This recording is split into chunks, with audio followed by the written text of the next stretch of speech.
Hey guys, welcome to an all-new bonus round here on GameTrailers.com. I am Jeff Keighley. We've got our brand new bonus round set here at the new home of GT on Wilshire Boulevard in Los Angeles, and we're going to get right into all the latest gaming discussion with Garnet Lee from Garnet on Games podcast. Garnet, great to have you back on the bonus round again. Great looking space, man.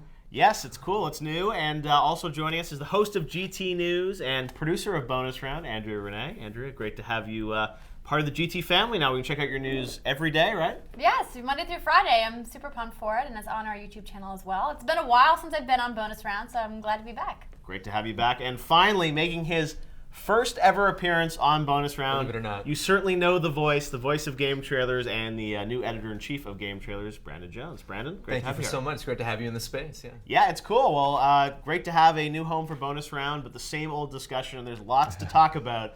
Because let's start with Gamescom 2014. I was over there in Germany a couple of weeks ago, but so much news coming out of Gamescom, and obviously the big headline that I think has calmed down a little bit now was the discussion of Tomb Raider, announced at the Xbox press conference as being what seemed like potentially a permanent exclusive game for Xbox. Turned out it was just a timed exclusive. But Garnet, how big of a blow was that to Sony, that Xbox? Oh, to Sony? It's not much of a blow to Sony. Right. I think it was more of a blow to people's emotions, and that's really what we saw was this, explosion of gamers who were like, wait, when Tomb Raider came out, wasn't everybody saying, well, it didn't make enough in sales, and it didn't make enough in money, and we don't know if we're going to be able to do more of them, and now you're going exclusive? Because if you're a gamer, you don't think about, what sort of money exchanges hands to make an exclusive. You think, wait, you're limiting the audience, and yet you told us that you didn't have enough audience on the first one? Right. So, that was the big takeaway, and people got their feelings hurt about it, and,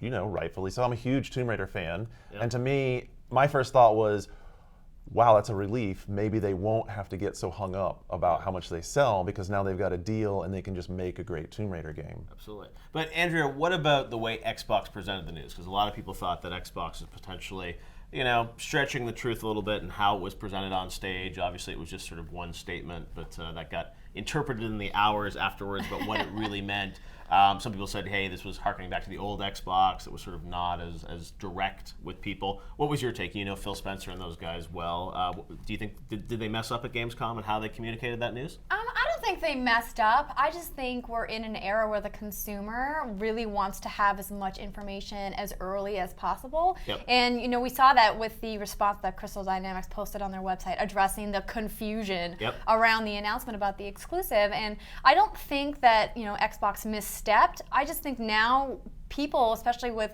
the way that the internet is with immediacy of information, is they want all of the details right away, and the press is really got an appetite for seeking out that stuff. So the idea that they thought that they could announce it on stage and not give all the details, especially after what both companies, both Sony and Xbox, went through with their console reveals last year, I would have hoped that they would have just been upfront about it. But it's not glamorous, though, right? Like, it's not. Well, no, that's part of the thing. Snazzy to say, oh, it's a timed Xbox exclusive. I always thought what they could have said was, hey, it's coming first to Xbox One, which would have been, a big piece of news. But you're right. I think they just sort of said it. They didn't really think about what the aftermath was. And I tweeted, remember right after the press conference, tweeted saying, hey, I think it's, just for holiday 2015. And then everyone sort of freaked out. Yeah, I saw what's real? Interchange you had with Aaron Greenberg. Yes, exactly. And I think they were sort of sorting out in real time what was going on. Didn't you just sort of describe them messing up?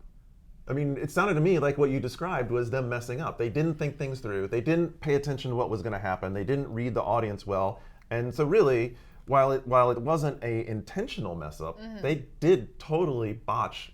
Like they paid a lot of money to get that exclusive, and I don't think they wanted a negative reaction. I think the challenge was they announced it, and then I don't think the reaction wasn't as quick. Maybe you're saying, Andrea, and it's sort of like I was even feeling that after the press conference because I was sort of like people were telling me, hey, you're not right about this, but I had heard I was right, and other people were saying one thing, and it just wasn't there. The clarification came, but it felt like it came days later. It also wasn't exciting. Right. It wasn't an exciting announcement. We haven't seen the footage of the game yet. Yeah. There's no new trailer. So it just, if it was something that got announced, if it was at the end of the trailer, if we actually saw the Xbox logo at the end of that first reveal trailer, that would be exciting. It's a good point, because at E3 they had the first trailer, which was a really cool positive reveal. about. Was it Lara Croft? You didn't know, and then it sort of was finally revealed to be her. But you're right. I think it's a good get for Xbox, but we know in this day and age, it may come to another platform down the road. Do you think the fact that Tomb Raider is, at least coming first to Xbox One and Xbox 360, Is that enough, Brandon, to sort of change the score? No, it's not. Frankly, it's a franchise I associate with Sony. I mean, the first Tomb Raider I ever played was on the PlayStation 1, so it's not. It's not to me one of those franchises that makes sense for Xbox. I think Sunset maybe a little closer. Sunset Overdrive seems kind of, I don't know, a little more playful, kind of more fitting in the brand. But it seemed like such a random. I don't like they're throwing at a dartboard. Just like that was the one person that said yes. It turned out to be Tomb Raider. That they're like. No, okay, I think part of it is and Phil Spencer said this in an interview. I think they see Sony having Uncharted, which is a big action adventure franchise on PlayStation exclusive. So Xbox doesn't have anything near that. So Tomb Raider potentially is sort of in that vein. Although I think Tomb Raider and Uncharted is sort of spread apart a little bit. Especially with Uncharted 4, I think that's going to be a little bit different than Tomb Raider, but maybe that's why they don't have a lot of first-party games. And again, not there with the announcement. They weren't there for that announcement, so they feel a little detached from kind of like really what Tomb Raider. When Tomb Raider announced it, they didn't want that to be a part of it. So was that because the deal hadn't been made yet? Was that because they didn't want it to be again, well, I think a lot is sort of happening in real time there, and as you said, we haven't even seen the game yet. So it's I mean, obviously the last one was pretty good, and I think this one will be a great continuation. So people are hopeful that it's going to be great. But yeah, that was certainly the most buzzy news out of Gamescom. Was there anything else, Andrea, that you picked up on Gamescom? Obviously, the Sony announcement of getting to 10 million PlayStation 4s was a big announcement. It was funny because after that, a friend of mine sent me an old quote from Don Matrick during the Xbox 360 era, where he actually said in a press release, the first to 10 million wins. Right, exactly. I saw that going around. It people was were very suggesting ironic. that's the case. So, I mean, who knows? Ultimately, the Wii ended up, sort of trumping both those consoles last generation. But that was a big moment for Sony. What did you think of what Sony had to say at Gamescom? I thought it was really great that they came out and announced a bunch of new games at their press conference and smaller games too. Right. I mean, but Sony, so far their message this year hasn't really been about first-party AAA big consoles. A lot of even their E3 presentation really was on their indie program and working with developers for these smaller games that aren't what maybe consumers think of as these tentpole, giant blockbusters that are released, every couple of years. So I was happy to see that, they are continuing that, and it sounds like they're going to be announcing more stuff in the future. Obviously, that 10 million number in less than 12 months is really huge. It's really great. I thought it was really interesting that Jim Ryan was like, I don't know why we're selling these, and Shu said that's it. Like, we don't know how we got to this many consoles. Who's buying these? What are they Well, I using saw there them was a for? study that came out after Gamescom. Interesting because there was a study I think Nielsen did that a lot of people moved from Xbox 360 to PlayStation 4 and even from Nintendo platforms. So they're getting the Sony fans, but a lot of people have moved, which I think is... So there was some uncertainty in that number because what that number actually reflected was number of people who still had that console in their household. Okay. So the thinking now is that's the study you're saying, that a lot of people may have actually gotten rid of it. I mean, I know plenty of my friends got rid of their 360 and PS3 when they went to Xbox One and PS4. So it might just be that they no longer had that console in there. I mean, statistics are a funny thing. But I do feel like, amongst kind of my friends, it felt like, PlayStation 2 was sort of the standard console we used, then it became Xbox 360, and now I feel like everyone is sort of PlayStation 4 is where people are going first. Yeah, well, we're having a big discussion about that almost every title. So I'm thinking, like Destiny. Right. I'm going PS4, but I have friends that are going Xbox One, so now we're in the middle of that. And then like Madden, I'm moving over to PS4, but I have friends that are still on Xbox. But then I look at Call of Duty and I think, I'm probably going to get Call of Duty on Xbox One. And I don't know why. It's just like...